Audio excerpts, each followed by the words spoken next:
Tout système ou organisme qui refuse de se reposer finit inévitablement par se détruire. Le plus souvent, l'on se dit que Dieu agit au travers de nous lorsque nous sommes forts, disponibles à 100%, ou encore lorsque nous sommes à notre plus haut niveau de forme spirituelle. Pourtant, ce n'est pas toujours le cas, comme nous le démontre le récit biblique dans le livre de Jean, le chapitre 4, le verset 6. Là, nous voyons Jésus épuisé par le voyage qui décide de se reposer près du puits de Jacob. Et là, il va faire une rencontre exceptionnelle avec la femme samaritaine.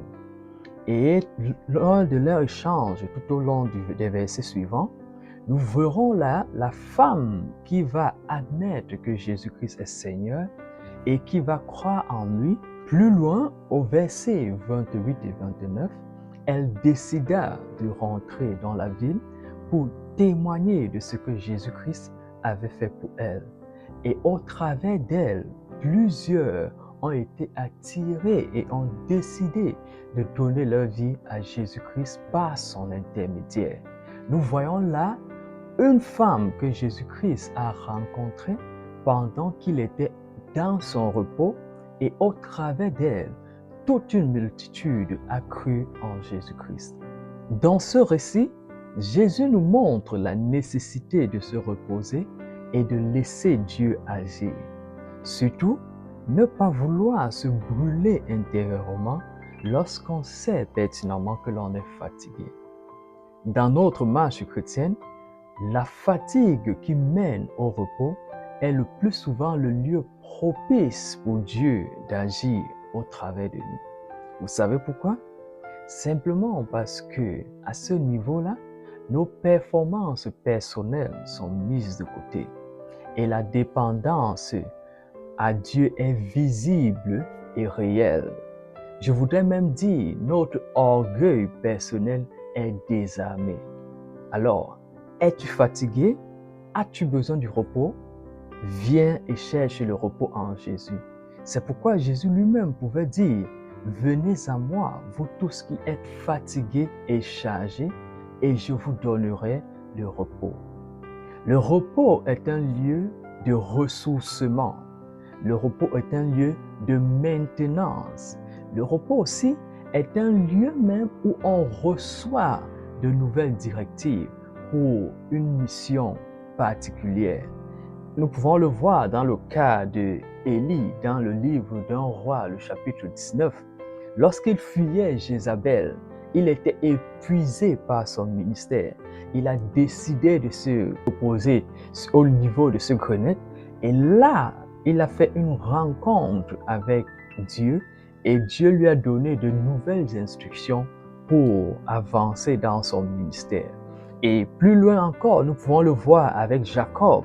Quand Jacob fuyait son frère Esau, il a juste décidé de se coucher sur une pierre et là, il a vu en vision directement l'échelle avec les anges qui montaient et descendaient, qui représentaient Jésus-Christ, qui est le conciliateur entre Dieu et les hommes.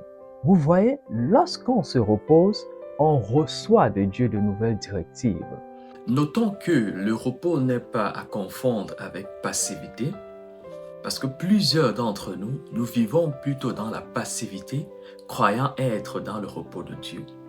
Le repos n'est pas le lieu où l'appel de Dieu pour notre vie est entre parenthèses ou en pause. Le repos n'est non plus synonyme d'inactivité. Le repos est plutôt un changement de rythme dans nos activités en alignement avec la volonté de Dieu. Et cela ici évoque la notion de timing. Et nous pouvons le voir, même Jésus-Christ, lorsqu'il était près de ce puits en train de se reposer, lorsque la femme samaritaine est venue à lui, il n'est pas resté dans l'inactivité. Il a échangé avec elle. Il était précédemment en train de parler à la foule. Mais à ce niveau-là, il avait un tête-à-tête avec la femme samaritaine. Nous voyons là, Jésus a changer de rythme, changer même de méthode. Pendant son repos, il était en activité. Et la femme même, plus tard, c'est elle qui va faire venir à Jésus une multitude. Aussi, il est important de nuancer à ce niveau. On ne se repose pas sans avoir travaillé. On ne se repose pas de n'avoir rien fait. C'est le service rendu qui nous fatigue et qui nous conduit au repos.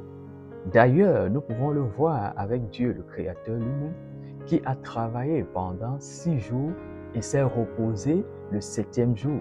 Non pas parce qu'il était fatigué, pas du tout, mais parce qu'il voudrait nous montrer le bien fondé du repos.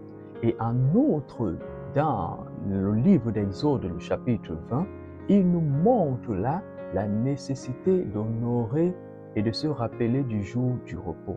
Le lieu où l'on s'arrête est le lieu où Dieu commence souvent de nouvelles choses.